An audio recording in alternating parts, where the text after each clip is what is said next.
ਡਲੀ ਸਾਹਿਬ ਜਦੋਂ ਖਿਡਾਰੀਆਂ ਦੀ ਗੱਲ ਕਰਦੇ ਆ ਇੱਕ ਖਿਡਾਰੀ ਜਿਹੜਾ ਜਦੋਂ ਅਸੀਂ ਉਹਨੂੰ ਇਸ ਵੱਡੇ ਅਹੁਦੇ ਤੇ ਖੜਾ ਦੇਖਦੇ ਆ ਅੱਜ ਤੱਕ ਕੋਈ ਫਿਲਮ ਨਹੀਂ ਦੇਖੀ, ਕੋਈ ਇਹੋ ਜਿਹਾ ਕੰਮ ਨਹੀਂ ਕੀਤਾ ਜਿਹੜਾ ਕੋਈ ਜਿਹਦੇ ਸਾਡਾ ਟਾਈਮ ਵੇਸਟ ਹੁੰਦਾ ਹੋਵੇ।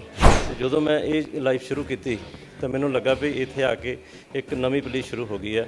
ਪਰ ਜਦੋਂ ਅਸੀਂ ਐਸਪੀ ਦੇ ਇੱਕ ਅਹੁਦੇ ਦੀ ਰੈਂਕ ਦੀ ਆਪਾਂ ਗੱਲ ਕਰਦੇ ਆ ਉਹ ਜ਼ਿੰਮੇਵਾਰੀ ਬਹੁਤ ਵੱਧ ਜਾਂਦੀ ਹੈ, ਦਾਇਰਾ ਤੇ ਘੇਰਾ ਉਹਦਾ ਵੱਧ ਜਾਂਦਾ ਹੈ। ਮੈਂ ਤਾਂ ਇਹੀ ਚਾਹੁੰਦਾ ਹਾਂ ਸਮਾਜ ਦੇ ਵਿੱਚ ਜਿਹੜੇ ਸਾਡੇ ਪੁਰਾਣੇ ਸਪੋਰਟਸਮੈਨ ਨੇ, ਸਾਡੇ ਪੁਰਾਣੇ ਰਿਟਾਇਰਡ ਪੁਲਿਸ ਅਫਸਰ ਨੇ, ਰਿਟਾਇਰਡ ਜਿਹੜੇ ਲੋਕ ਪਿੰਡਾਂ 'ਚ ਰਹਿ ਰਹੇ ਨੇ, ਬੱਚਿਆਂ ਨੂੰ ਟ੍ਰੇਨ ਕਰਨ। ਕਿੱਦਾਂ ਦੀ ਲੋੜ ਹੈ ਸਾਡੇ ਐਡਮਿਨਿਸਟ੍ਰੇਸ਼ਨ ਦੇ ਵਿੱਚ ਇੱਥੇ ਸੋਚ ਦੀ, ਲੋਕਾਂ ਦੀ, ਅਫਸਰਾਂ ਦੀ, ਤਾਂ ਕਿ ਸਮਾਜ ਦਾ ਮੂੰਹ ਮੁਹਾਂਦਰਾ ਬਦਲਿਆ ਜਾ ਸਕੇ। ਬੇਸਿਕਲੀ ਤੁਹਾਨੂੰ ਆਪਣਾ ਟਾਈਮ ਜਿਹੜਾ ਆ ਡਿਵਾਈਡ ਕਰਨਾ ਪੈਂਦਾ ਲਾਈਫ ਦੇ ਵਿੱਚ 24 ਘੰਟਿਆਂ ਨੂੰ। ਅਸੀਂ ਪੜ੍ਹਾਈ ਵੀ ਕੀਤੀ, ਲਾਅ ਵੀ ਪੜ੍ਹਿਆ। ਜੀ ਪੰਜਾਬ ਚੈਨਲ ਦੇਖ ਰਹੇ ਸਾਰੇ ਦਰਸ਼ਕਾਂ ਦਾ ਨਿੱਘਾ ਸਵਾਗਤ ਕਰਦੇ ਹਾਂ। ਮੈਂ ਹਾਂ ਨਵਜੋਤ ਕੌਰ ਸਿੱਧੂ।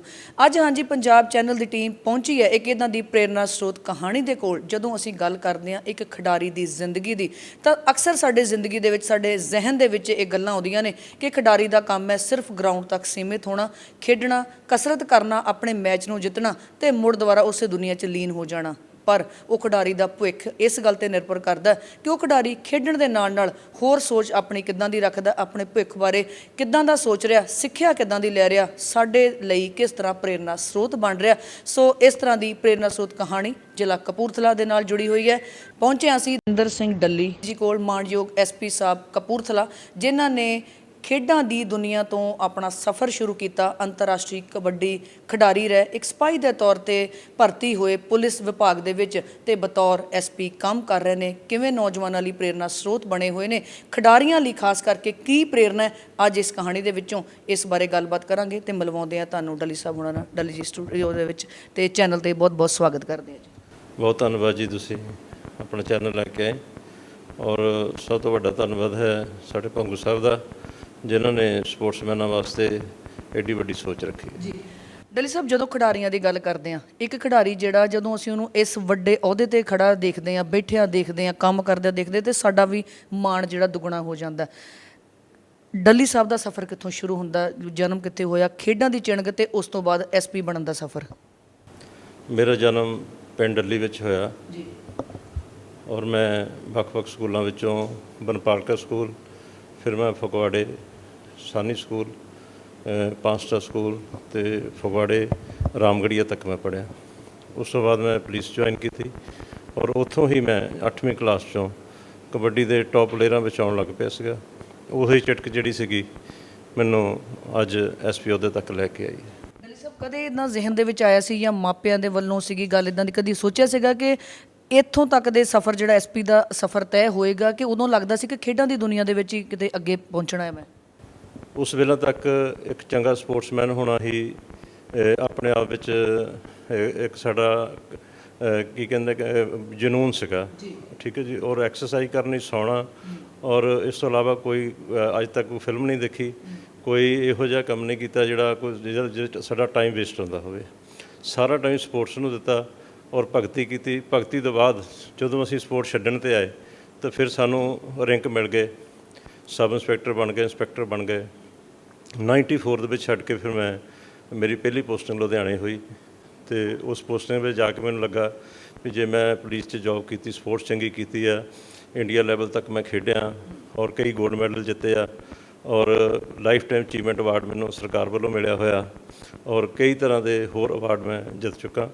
ਅਤੇ ਜਦੋਂ ਮੈਂ ਇਹ ਲਾਈਫ ਸ਼ੁਰੂ ਕੀਤੀ ਤਾਂ ਮੈਨੂੰ ਲੱਗਾ ਵੀ ਇੱਥੇ ਆ ਕੇ ਇੱਕ ਨਵੀਂ ਪੁਲਿਸ ਸ਼ੁਰੂ ਹੋ ਗਈ ਹੈ ਔਰ ਮੈਂ ਫਿਰ ਪੁਲਿਸ ਦਾ ਕੰਮ ਸਿੱਖਣਾ ਸ਼ੁਰੂ ਕਰ ਦਿੱਤਾ ਔਰ ਅੱਜ ਤੱਕ ਇਹ ਲਗਾਤਾਰ 94 ਤੋਂ ਬਾਅਦ ਲਗਾਤਾਰ ਫੀਲਡ 'ਚ ਹੀ ਕੰਮ ਕਰ ਰਿਹਾ ਔਰ ਅੱਜ ਤੱਕ ਤੁਹਾਡੇ ਸਾਹਮਣੇ ਮੈਂ ਡਿਸਟ੍ਰਿਕਟ ਕਪੂਰਥਲਾ ਦੇ ਵਿੱਚ ਐਸਪੀਡੀ ਲੱਗਾ ਹਾਂ। ਦਵਿੰਦਰ ਜੀ ਜ਼ਿੰਮੇਵਾਰੀਆਂ ਕਦੇ ਨਹੀਂ ਛੁੱਟਦੀਆਂ, ਖਿਡਾਰੀ ਹੋਣ ਦੇ ਨਾਤੇ ਜ਼ਿੰਮੇਵਾਰੀ ਅਲੱਗ ਤਰੀਕੇ ਦੀ ਹੋ ਜਾਂਦੀ ਹੈ। ਪਰ ਜਦੋਂ ਅਸੀਂ ਐਸਪੀ ਦੇ ਇੱਕ ਅਹੁਦੇ ਦੀ ਰੈਂਕ ਦੀ ਆਪਾਂ ਗੱਲ ਕਰਦੇ ਹਾਂ ਉਹ ਜ਼ਿੰਮੇਵਾਰੀ ਬਹੁਤ ਵੱਧ ਜਾਂਦੀ ਹੈ, ਦਾਇਰਾ ਤੇ ਘੇਰਾ ਉਹਦਾ ਵੱਧ ਜਾਂਦਾ। ਕੀ ਮਹਿਸੂਸ ਕੀਤਾ ਇੱਕ ਖਿਡਾਰੀ ਹੋਣ ਦੇ ਨਾਤੇ ਜਦੋਂ ਉਸ ਤੋਂ ਬਾਅਦ ਇਸ ਪੋਸਟ 'ਤੇ ਤੁਸੀਂ ਆਉਂਦੇ ਆ, ਕਿੱਦਾਂ ਦੀ ਲੋੜ ਹੈ ਸਾਡੇ ਐਡਮਿਨਿਸਟ੍ਰੇਸ਼ਨ ਦੇ ਵਿੱਚ ਇੱਥੇ ਸੋਚ ਦੀ, ਲੋਕਾਂ ਦੀ, ਅਫਸਰਾਂ ਦੀ, ਤਾਂ ਕਿ ਸਮਾਜ ਦਾ ਮੂੰਹ ਮੁਹਾਂਦਰਾ ਬਦਲਿਆ ਜਾ ਸਕੇ? ਇਹਦੇ ਵਿੱਚ ਸਾਰਾ ਜਿੰਨਾ ਵੀ ਤੁਸੀਂ ਮੈਨੂੰ ਪੁੱਛਿਆ ਹੈਗਾ, ਜੋ ਡਿਸਿਪਲਿਨ ਸਪੋਰਟਸ ਦੇ ਵਿੱਚ ਹੁੰਦਾ ਉਹੀ ਡਿਸਿਪਲਿਨ ਸਾਡੀ ਫੋਰਸ ਦੇ ਵਿੱਚ ਹੈ ਔਰ ਲੋਕਾਂ ਨੂੰ ਸਰਵਿਸ ਦੇਣੀ, ਲੋਕਾਂ ਨੂੰ ਖੁਸ਼ ਰੱਖਣਾ, ਇਹੀ ਸਪੋਰਟਸ ਦਾ ਕੰਮ ਹੈ, ਇਹੀ ਸਾਡਾ ਪੁਲਿਸ ਦਾ ਕੰਮ ਹੈ।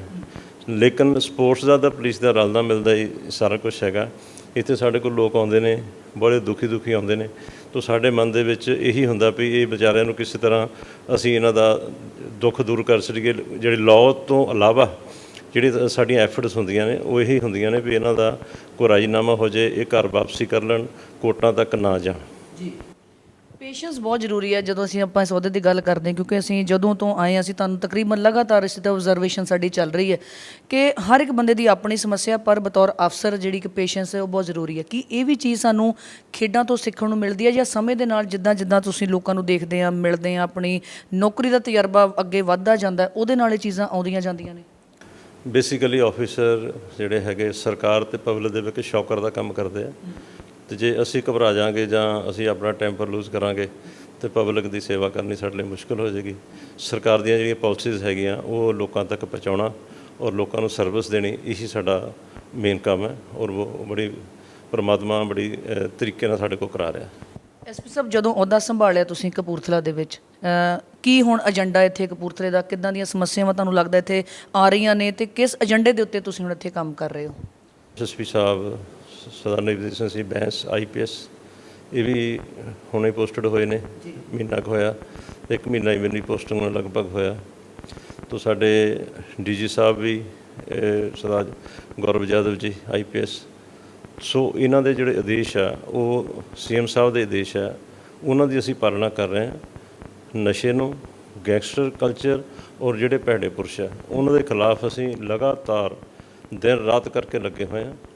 ਔਰ ਕਪੂਰਥਲੇ ਦੇ ਵਿੱਚ ਕਾਫੀ ਲੋਕ, ਮੈਂ ਆਪਣੀ ਤਾਰੀਫ ਨਹੀਂ ਕਰਦਾ, ਲੇਕਿਨ ਪਬਲਿਕ ਪ੍ਰੈਸ ਤੇ ਕਈ ਪੋਲੀਟੀਕਲ ਬੰਦੇ ਆ ਕੇ ਦੱਸਦੇ ਨੇ ਵੀ ਜਦੋਂ ਦੇ ਇਹ ਸਾਡੇ SSP ਸਾਹਿਬ ਲੱਗੇ ਨੇ, ਜੋ ਅਸੀਂ ਸਰਚਾਂ ਕਰਦੇ ਨੇ ਨਸ਼ੇ ਵਾਲੇ ਪਿੰਡਾਂ ਦੇ ਵਿੱਚ, ਜੋ ਅਸੀਂ ਬੱਚਿਆਂ ਨੂੰ ਜਿਹੜੇ ਨਸ਼ੇ ਪੀਂਦੇ ਨੇ ਉਹਨਾਂ ਨੂੰ ਹਸਪੀਟਲ 'ਚ ਦਾਖਲ ਕਰਾਉਂਦੇ ਹਾਂ, ਤਾਂ ਲੱਗਦਾ ਵੀ ਸਾਡੇ ਇੱਥੇ ਨਸ਼ਿਆਂ ਦਾ ਜਿਹੜਾ ਦਰਿਆ ਚੱਲਦਾ ਸੀ ਉਹਦੇ ਵਿੱਚ 25 ਤੋਂ 30% ਅਸੀਂ ਜਿਹੜੇ ਆ ਉਹ ਲੋਕ ਆ ਉਹਨਾਂ ਨੂੰ ਨੱਥ ਪਾਉਣ 'ਚ ਕਾਮਯਾਬ ਹੋਏ। ਡੱਲੀ ਸਾਹਿਬ, ਲੱਗਦਾ ਕਿਤੇ ਥੋੜ੍ਹਾ ਜਿਹਾ ਮੈਂ ਖਿਡਾਰੀਆਂ ਵਾਲੇ ਪਾਸੇ ਨੂੰ ਫਿਰ ਦੁਬਾਰਾ ਆਉਂਦੀ ਹਾਂ ਕਿ ਲੱਗਦਾ ਕਿਤੇ ਖਿਡਾਰੀਆਂ ਨੂੰ ਅੰਡਰ ਐਸਟੀਮੇਟ ਤਾਂ ਨਹੀਂ ਕੀਤਾ ਜਾਂਦਾ ਕਿ ਜਿਹੜਾ ਜਿੱਦਾਂ ਤੁਸੀਂ ਦੱਸਿਆ ਕਿ ਐਜੂਕੇਸ਼ਨ ਹੈ ਜਿਹੜੀ ਸਾਡੀ ਅੱਜ ਕੱਲ੍ਹ ਬੱਚਿਆਂ ਨੂੰ ਲੱਗਦਾ ਕਿ ਜੇ ਜਾਂ ਮਾਪਿਆਂ ਨੂੰ ਲੱਗਦਾ ਕਿ ਜਿਹੜਾ ਮੇਰਾ ਬੱਚਾ ਕੌਨਵੈਂਟ ਦਾ ਪੜ੍ਹਿਆ ਸਿਰਫ ਉਹ ਕੱਲ੍ਹ ਨੂੰ ਵੱਡੇ ਅਹੁਦੇ 'ਤੇ ਜਾ ਸਕਦਾ ਜਾਂ ਉਹੀ ਜ਼ਿੰਦਗੀ 'ਚ ਅੱਗੇ ਵੱਧ ਸਕਦਾ, ਵਧੀਆ ਫੈਸਲੇ ਲੈ ਸਕਦਾ। ਪਰ ਤੁਸੀਂ ਲੋਕਾਂ ਨੇ ਸਾਬਤ ਕੀਤਾ ਕਿ ਐਜੂਕੇਸ਼ਨ ਜਿਹੜੀ ਆ ਉਹ ਡਿਪੈਂਡ ਕਰਦੀ ਇੰਡੀਵਿਜੂਅਲ ਦੇ ਉੱਤੇ ਕਿ ਉਹ ਕਿਸ ਤਰ੍ਹਾਂ ਅਬਜ਼ੋਰਵ ਕਰ ਰਿਹਾ ਆਪਣੀ ਲਾਈਫ ਦੇ ਵਿੱਚ ਉਸ ਚੀਜ਼ ਨੂੰ। ਮੈਂ ਆਪਣੇ ਇਸ ਟਾਈਮ ਦੇ ਵਿੱਚ ਜਦੋਂ ਮੈਂ DSP R ਸੀਗਾ ਤੇ ਉਦੋਂ ਮੈਂ ਦੁਬਾਰਾ ਪੇਪਰ ਦਿੱਤੇ ਤੇ ਮੈਂ ਅਗਲੀ ਕਲਾਸ ਪਾਸ ਕੀਤੀ। ਔਰ ਮੈਨੂੰ ਲੱਗਦਾ, ਮੈਨੂੰ ਸਾਡੇ ਘਰ ਦੇ ਵੀ ਕਹਿੰਦੇ ਸੀ ਵੀ ਤੂੰ ਹੁਣ ਇਹ 12ਵੀਂ ਕਲਾਸ ਭਰੂੰਗਾ ਕਿ ਕਿੱਦਾਂ ਤੂੰ ਕਰੂੰਗਾ। ਔਰ ਮੈਂ ਆਪਣਾ ਟਾਈਮ ਰੱਖ ਕੇ ਕੀਤੀ ਹੋਈ। ਔਰ ਮੈਂ ਆਪਣੇ ਮਨ 'ਚ ਧਾਰਿਆ ਹੋਇਆ ਵੀ ਮੈਂ ਜਦੋਂ ਵੀ ਰਿਟਾਇਰ ਹੋਣਾ, ਚਾਹੇ SSP ਰੈਂਕ 'ਚ ਹੋਵਾਂ ਜਾਂ SP ਰੈਂਕ 'ਚ ਹੋਵਾਂ, ਲੇਕਿਨ ਮੈਂ ਆਪਣੇ ਨਾਲ ਸਾਬਕਾ ਨਹੀਂ ਲਾਉਣਾ, ਮੂਹਰੇ ਐਡਵੋਕੇਟ ਲਾਊਂਗਾ। ਔਰ ਮੇਰੇ ਮਨ 'ਚ ਤਮੰਨਾ ਪ੍ਰਮਾਤਮਾ ਪੂਰੀ ਕਰੇ ਵੀ ਮੈਂ ਲਾਅ ਕਰਨਾ। ਖਿਡਾਰੀ ਸਾਡੇ ਐਸਪੀ ਸਾਹਿਬ ਪੜ੍ਹਦੇ ਕਿਉਂ ਨਹੀਂ ਹੈ? ਬੱਚਿਆਂ ਨੂੰ ਇੱਦਾਂ ਲੱਗਦਾ ਵੀ ਮੈਂ ਗਰਾਊਂਡ 'ਚ ਮਿਹਨਤ ਲਾ ਲਈ ਆ, ਖਾਸ ਕਰਕੇ ਜਦੋਂ ਆਪਾਂ ਮਾਂ ਖੇਡ ਕਬੱਡੀ ਦੀ ਜਾਂ ਜ਼ਮੀਨ ਨਾਲ ਜੁੜੀ ਕਿਹੜੀ ਖੇਡ ਦੀ ਗੱਲ ਕਰਦੇ ਆ ਕਿ ਕੋਈ NRI ਆਵੇ ਜਾਂ ਕੋਈ ਕਲੱਬ ਆਵੇ ਮੈਨੂੰ ਸਪਾਂਸਰ ਕਰ ਦੇਵੇ, ਇੱਦਾਂ ਹੀ ਮੈਂ ਬਾਹਰ ਚੱਲ ਜਾਵਾਂ, ਬੱਚੇ ਪੜ੍ਹਨਾ ਨਹੀਂ ਚਾਹੁੰਦੇ।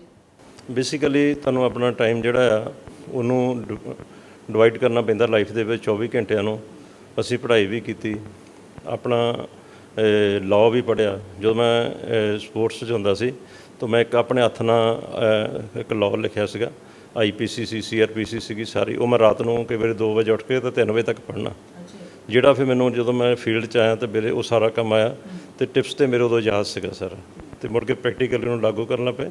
ਇਸ ਕਰਕੇ ਲਾਈਫ ਦੇ ਵਿੱਚ ਤੁਹਾਨੂੰ ਆਪਣੇ 24 ਘੰਟਿਆਂ ਨੂੰ ਡਿਵਾਈਡ ਕਰਨਾ ਪੈਂਦਾ।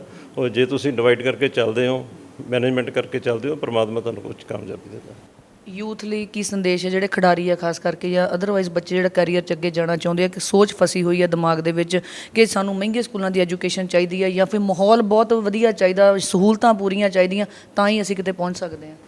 ਦੇਖੋ, ਮੇਰਾ ਮੰਨਣਾ ਸਕੂਲ ਕੋਈ ਵੀ ਹੋਵੇ, ਤੁਹਾਡੀ ਪੜ੍ਹਾਈ ਪ੍ਰਤੀ ਡੈਡੀਕੇਸ਼ਨ ਕੀ ਹੈ ਔਰ ਤੁਹਾਡਾ ਰਹਿਣ ਬਹਿਣ ਦਾ ਤਰੀਕਾ ਕੀ ਹੈ, ਤੁਹਾਡੇ ਜਿਹੜੇ ਮਾਂ-ਬਾਪ ਹੈ ਉਹ ਤੁਹਾਡਾ ਕਿੰਨਾ ਖਿਆਲ ਰੱਖਦੇ ਆ, ਇਹ ਸਾਰੀਆਂ ਚੀਜ਼ਾਂ ਕਾਊਂਟ ਕਰਦੀਆਂ।